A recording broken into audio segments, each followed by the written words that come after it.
These are trading charts how you've always seen them. These instead are trading charts how you've always dreamed you could see them. It's basically like having X-ray vision and seeing the anatomy of market movements. And these are order flow charts. In this order flow video course series I'm making on this channel, I will take you step by step from knowing literally zero about order flow to being able to read it and interpret it correctly, and after backtesting it properly, boost your edge and your profits. And I will also give you a simple but effective trading strategy based on an order flow manipulation pattern that you can start backtesting right away, and some other logics that you can apply or implement in your price action strategy to optimize the daily bias, the zone refinement process, and the entry trigger. Reading order flow can give you an almost unfair advantage on all price action traders, showing you information that 90% of retails are not even aware of. This stuff I'm about to show you is usually not used, completely neglected actually by retail traders. But if you take a look at how day traders or scalpers are mostly trading in the professional environment, in the institutional side of the market, they will most likely use these charts instead. Using price action is like trying to hit the target with a normal bow and arrow. Order flow instead is like having a ballistic bow. In both of these cases, you have to be the one who shoots properly, and the ballistic one can be kind of more expensive and maybe takes a little bit more time to learn the basics. But once you've mastered the ballistic option, you have a higher chance to hit the target, be more precise and more accurate. Or it's the same as using a normal sniper rifle and a sniper rifle that also has a night vision heat scanner that shows you enemies in the dark. In both of these cases, you have to be a nice sniper, but there are some things that you will only be able to see with night vision. And let's say you're using price action concepts like ICT or smart money concepts. Using real order flow is literally like putting those concepts on steroids. You've probably heard of order blocks or fair value or liquidity grab or stop hunts. These are all actually order flow patterns. And while yes, with price action you can figure them out with a fairly good accuracy, with real order flow you can have 100% objectivity on them. You don't have to guess that this is a stop run. You can literally see stop orders being triggered and sweeping the book. And you can see if there's a lot of small stop losses or it's one big stop order from a hedge fund or a bank. You don't have to guess that the fair value gap is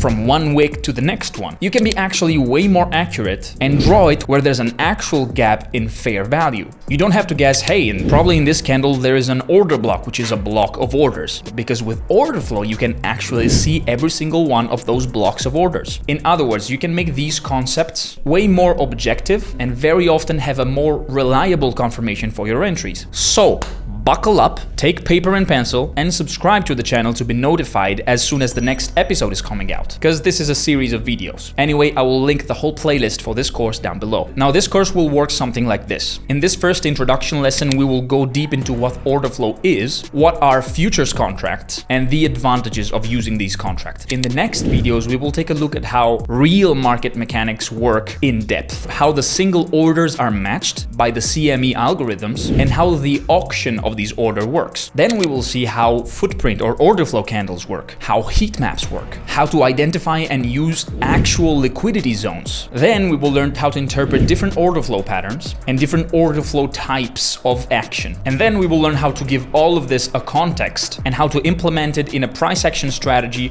or in a purely volume-based strategy as well. And last but not least, we will learn about the best platforms, the best brokers, and the best prop firms. So now, let's start with the basics. So when we're talking about order flow, we're talking about a flow of orders. And we're talking about buy and sell orders, aka the supply and the demand. So seeing order flow means seeing the supply and the demand interacting with each other. These are also known as volumes. So when we're talking about volume, usually we refer to the total transaction between supply and demand. Usually with order flow, we can be more specific about who is more aggressive. But what you need to understand is that in order to see order flow, you need access to the exchange. So if you want to see all the volume, all the transaction traded in the NVIDIA stock, in order to see the order flow of the market participant in NVIDIA, you need to go to the NASDAQ, which is the exchange that NVIDIA is traded in, and access it through a data feed. But with stuff like Euro Dollar or GBP JPY, these are Forex pairs. These are currencies, and they are not traded in the same place. When we're talking about Forex, currencies are mostly traded in the interbank spot market. And unfortunately, we don't have any data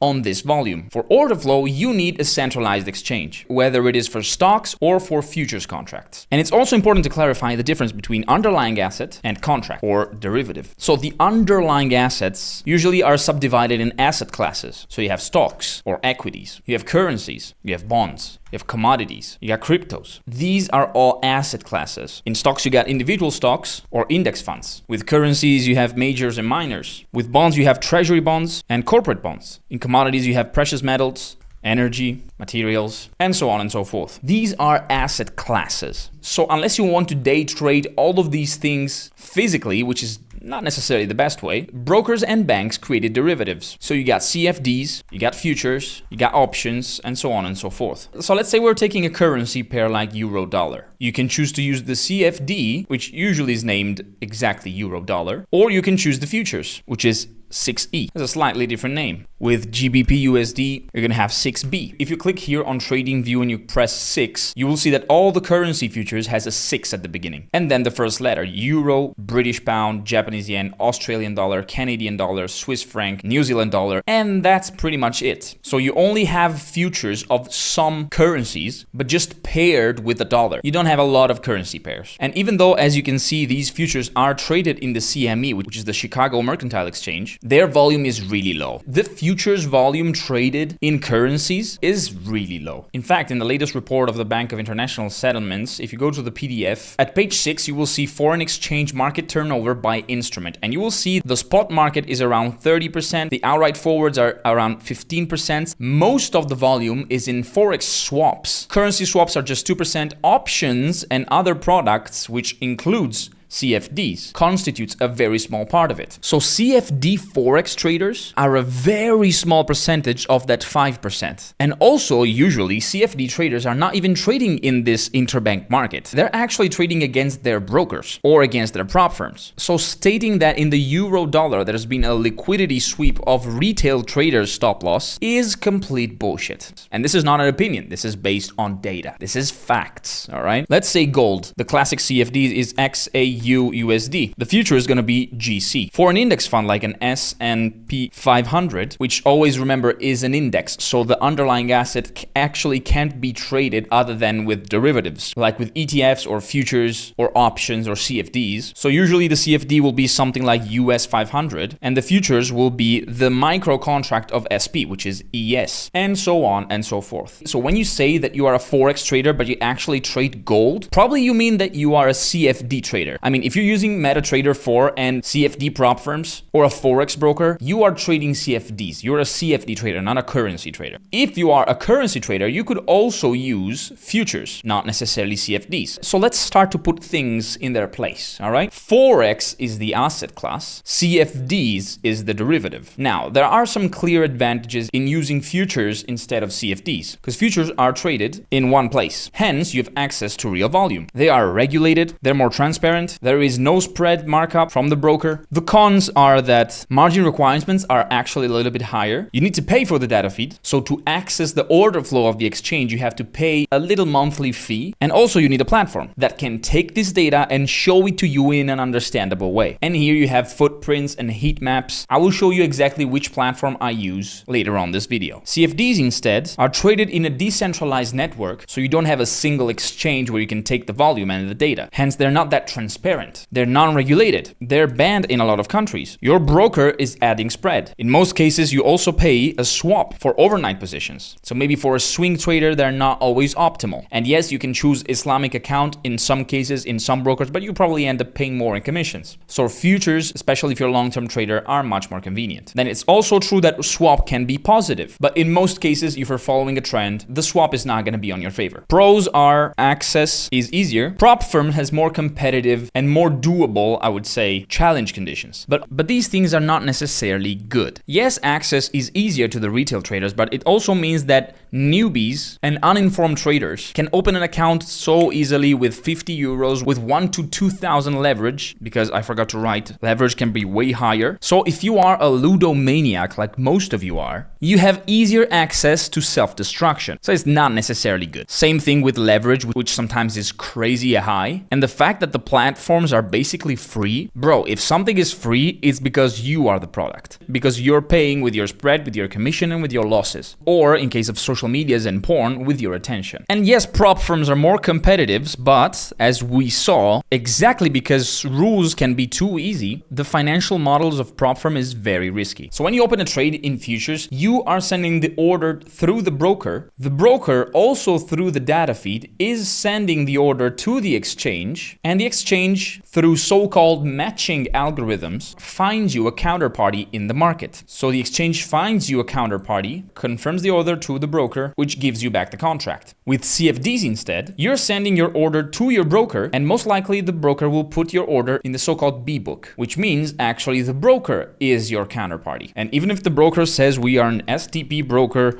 we are an ECN broker, 99.9% of the time they are not. They may be offering you ECN prices. Your order might go also straight through a process. Your order might actually be processed straight through, but not straight through the liquidity providers, straight to the B book. No dealing desk brokers, which are very few. The only one I'm 100% sure is a no dealing desk broker is LMAX. And trust me, you're not getting into these brokers with a $500 deposit. Most of ECN broker only provides you ECN prices, but not an ECN execution. The only way they will provide an ECN execution is if they put you in the A book, because then in the ECN, which is the electronic communication network, they will match your order with the liquidity provider, which is usually a bank. And by the way, the same goes for prop firms. But I think that with prop firms, the percentage of people that are being actually A booked are even lower than normal brokers. So in the futures market, the conflict of interest you have with the brokers is only based on commissions, which is okay. So their interest is that you trade as frequently as with highest size as possible. In CFDs, the conflict of interests is commissions, spreads, eventually swaps, if there's a markup also there, and counterparty gain. Because being your counterparty, the broker is earning money when you lose. Same with prop firms. So CFDs are the big casino. They are dipped in conflict of interest. But at the end of the day, who gives a shit? If you're profitable both in futures and in CFDs. So in futures, you have clear advantages like, yes, you don't pay a spread to the broker, there's no swap, you can have access to the order flow, and it's a bit more romantic if you want, because you can access the market. You could be actually trading against a bank or any other retail trader, against Navinder Sarao in his bedroom, or against Umar Ashraf, or any other retail trader in the world. So it can be more romantic in a way, but it's not really a big deal. At the end of the day, you just need to be profitable. But what are futures? As we discussed, futures are derivative contracts. They were originally born in the field of commodities. In fact, the CFTC still holds the name of Commodities Futures Trading Commission. And they weren't necessarily created for a speculative purpose like CFDs, because CFDs means contract for difference. So it's been creating for gaining a profit, speculating on the difference between entry price and exit price. It's created for that. Futures contracts instead were originally created for hedging purposes. Because let's say you're a company, you're IKEA, and you use a lot of wood. And because of a problem in the supply chain of wood, you expect the price of wood to get higher and higher in the next month or in the next year. So instead of buying now a huge supply of wood that you wouldn't know where to put, you can buy a futures contract today, which basically entitles you at the end of the contract, which can be 3, 6 months, 1 year, to buy that big pile of wood at this price. So they were created for hedging purposes. Some of you may have heard about the COT report. That's the reason why in the COT report, which is the Commitment of Traders report, which is a CFTC document that reports all the position of big players in each of the commodities market, in each of the futures market, there still is the commercial side of participants, because they're using futures for hedging purposes, for commercial purposes, not for speculation. So as I said, you buy the futures now because you think that in the future is going to go up. So you want to cover yourself. You want to hedge yourself from future price movements. So you buy a future contract. And at the deadline, when the contract is expired, you can take the underlying commodity. But what I want to be clear here is that there is an expiry. So every futures contract, even the one for S&P 500, for the Euro futures, for the gold futures, they have an expiry date, usually of 3 months. In fact, if I write ES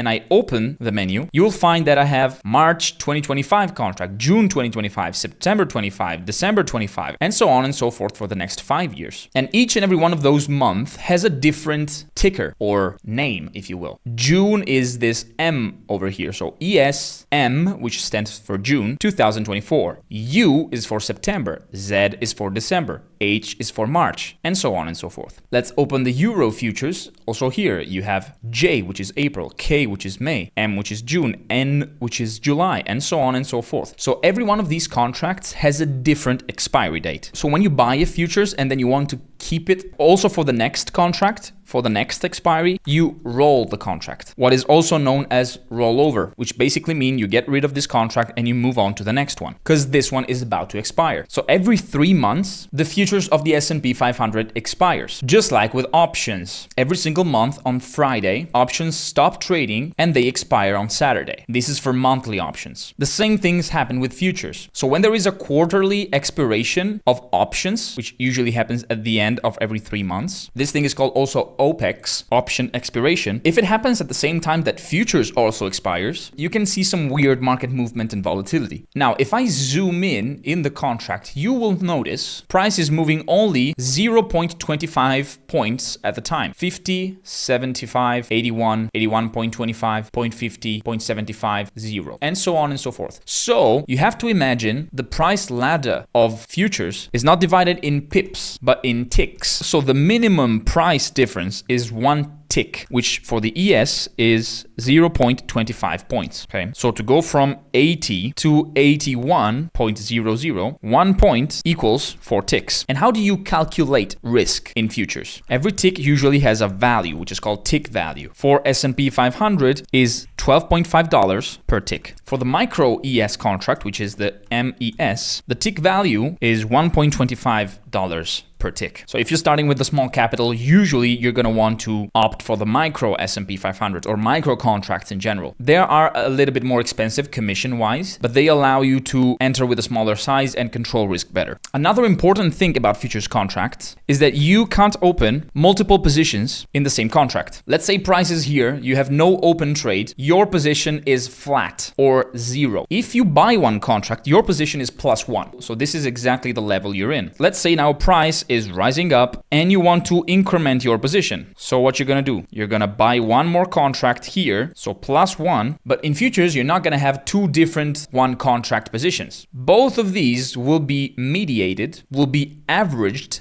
into one single position of +2. So these two will go and you'll be left with a single operation exactly in the middle of +2. So you're long two contracts at the average of the two prices. This is how it works. Then let's say you want to hedge yourself against a possible downturn of the price. So you choose to sell over here to take this sell movement. So what you're going to do? Let's say you're going to sell one contract, so your position will be -1 right here. But as you press the sell button, you're not going to have a new sell position here. This -1 will be taken away from the +2 and you're just going to be long one contract. So there is no hedging in futures in the same contract. The only way to do this and make it actually work like you imagine it in your mind is if, say, you open long on the ES and then you short the micro contract. So in the same contract, you can't hedge and you cannot have multiple different positions. In different contracts, yes, you can. Also, there is a slight difference how stop losses work, how take profit works. Usually, if you buy one lot of euro dollar, you just place your stop loss right below here as your stop loss and maybe your take profit above here. But as I said, we're just working on numbers of contracts. So since you're long one, this will equal -1 and this also would equal -1. So if you think about it, if you're buy here and selling here, and this is the price, if you put a sell, because this is -1, above the price, it's called a sell limit, because it's a sell order that will be triggered once the price reaches this level and hopefully then comes back. The one here is instead will be a breakout order, so it will be a sell stop. So in futures, there's actually no stop loss or take profit. These are CFD names. In futures, you will just put a sell limit and a sell stop as a stop loss. Vice versa, of course, if this is your sell entry and this is your target and this is your stop loss and -1 contracts, they will be simply in a +1 order. And let's say price is here. This will be a buy limit and this will be a breakout order. So a buy stop. As an example, this is the Orderflow platform I'm using to trade futures. And as you can see, you can buy market, sell market, bid or ask, we will see in the next part. So say I'm opening a market contract right now. So let's make an example on a simulated account to make you understand exactly what I mean. Now, these candles are a little bit different than the one you're used to. I know, we will discuss them in the next video. But let's say we want to sell. We're going to set the quantity, for example, 5 contract. We're going to sell the contract. As you can see, I have 5 contracts open right here. In order to place myself a stop loss, I will have to put a buy stop, let's say above this high. Let's see if it's going to be taken. Okay, seems like price is going lower. So let's put ourselves a take profit. How we're going to do it? With a buy limit of 5 contracts right here. Perfect. Our take profit has been taken, but as you see, plus 5 equals 0. My position is flat, but this order is still a stop order that I placed myself to cover myself, but now I have to remember to remove it, which is kind of annoying. That's why we use OCO strategies, which means one cancels other, where I can say, okay, 5 ticks below or above,